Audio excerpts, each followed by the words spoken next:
Hello friends, welcome to secret of சமையல். இன்றைக்கி நம்மளோட சேனலில் நாம் பார்க்க போகிறது ஒரு சூப்பரான ஒரு தொக்கு. இது என்ன தொக்கு அப்படின்னு பார்க்குறீங்களா? இது வந்துட்டு கொடுக்காப்புளி தொக்கு. எங்கள் ஊரில் இதை கோணப்புளியங்க அப்படின்னு சொல்லுவோம். இது செம்ம டேஸ்டியாக இருக்கும். உப்பு, புளிப்பு, காரம்னு எல்லா டேஸ்ட்டும் கலந்து அருமையாக இருக்கும் சாப்பிட்றதுக்கு. சாதத்தோட பரட்டி சாப்பிடலாம், இல்லை தயிர் சாதத்தோடு வச்சு சாப்பிட்றதுக்கு ரொம்ப சூப்பராக இருக்கும். சரி வாங்க, டிலே பண்ணாமல் வீடியோக்குள்ளே போயிடலாம். இந்த சூப்பரான கொடுக்காப்புளி தொக்கு எப்படி செய்யலாம் அப்படின்னு பார்க்கலாம் வாங்க. இன்றைக்கி காலையில் வாக்கிங் போகும்போது எங்களுக்கு இந்த கோணப்புளிங்க கிடச்சிது. அழகாக பழுத்து தொங்கிட்டு இருந்தது. அதனால நாங்கள் இதை வந்துட்டு பறிச்சுட்டு வந்தோம். ஆனால் நிறையா பறிச்சுட்டு வந்தாலும் இது வந்துட்டு சாப்பிட முடியல. ஒரு மாதிரி லைட்டாக துவர்க்கிற மாதிரி இருக்குல்ல இந்த கோணப்புளிங்க. அதனால் இதை வச்சு நம்ம ஒரு தொக்கு பண்ண போகிறோம் இன்றைக்கி. இந்த மாதிரி இதை எடுத்துகிட்டு இதோட விதையை வந்துட்டு நம்ம நீக்கிற போகிறோம். இதில் விதை இருக்கும். விதை எடுக்கும் போதே கொஞ்சம் செக் பண்ணிக்கோங்க, உள்ளே ஏதாவது பூச்சி இருக்குதா அப்படின்னு சொல்லிட்டு இருந்துச்சுன்னா அதையும் க்ளீன் பண்ணி எடுத்துக்கோங்க. இந்த கோணப்புளிங்காய், புளியங்காய், இளந்தப்பழம் இதெல்லாமே வந்துட்டு ஞாபகம் வருதுங்கிற மாதிரி ஐட்டங்கள்னு சொல்லலாம். எல்லாமே நம்மளோட ஸ்கூல் மெமரிஸை திரும்பவும் ஞாபகத்துக்கு கொண்டு வர மாதிரி பொருட்கள். எல்லாருமே நம்ம ஸ்கூல் படிக்கும்போது இந்த கோணப்புளிங்காய், புளியங்காய் அதெல்லாம் வந்துட்டு தேடி சாப்பிட்ருப்போம். மாங்காய், நெல்லிக்காய், இளந்தப்பழம் எல்லாமே.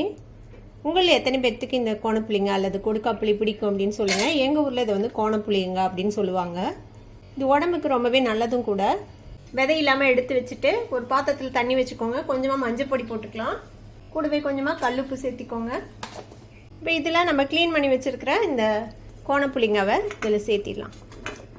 ஒரு 2-3 நிமிஷம் இதில் இப்படியே ஊறட்டும். இது அப்போனா இதில் வேறு எதுவும் பூச்சி கீது இருந்ததுன்னா அது வந்துட்டு வந்துடும்.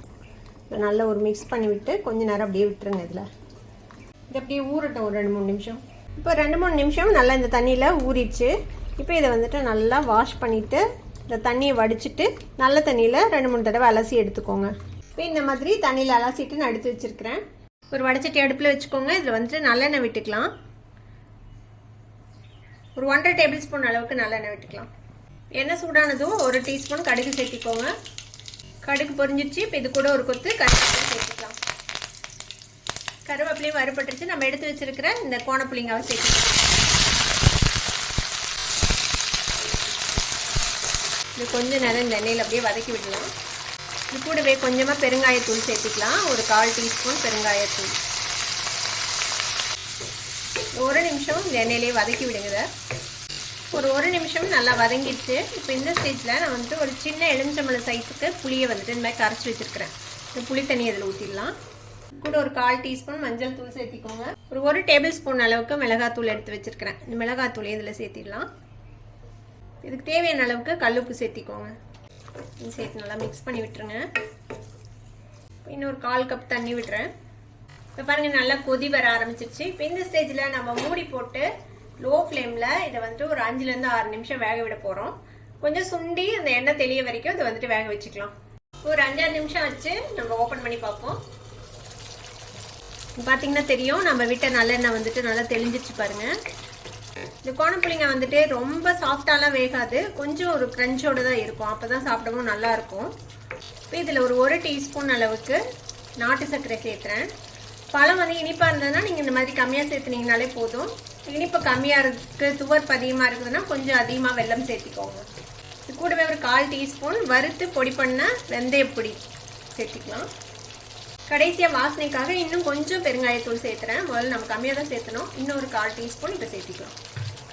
இதெல்லாத்தையும் சேர்த்து நல்லா மிக்ஸ் பண்ணி விடுங்க. வெல்லம் சேர்த்துனதுமே நல்ல ஒரு மினுமினுன்னு ஒரு கிளாஸியான ஒரு டெக்ஸ்சர் வரும். ஒரு 1 நிமிஷம் இருக்கட்டும். வெல்லம் சேர்த்து 1 நிமிஷம் ஆச்சு ஓப்பன் பண்ணி பார்ப்போம்.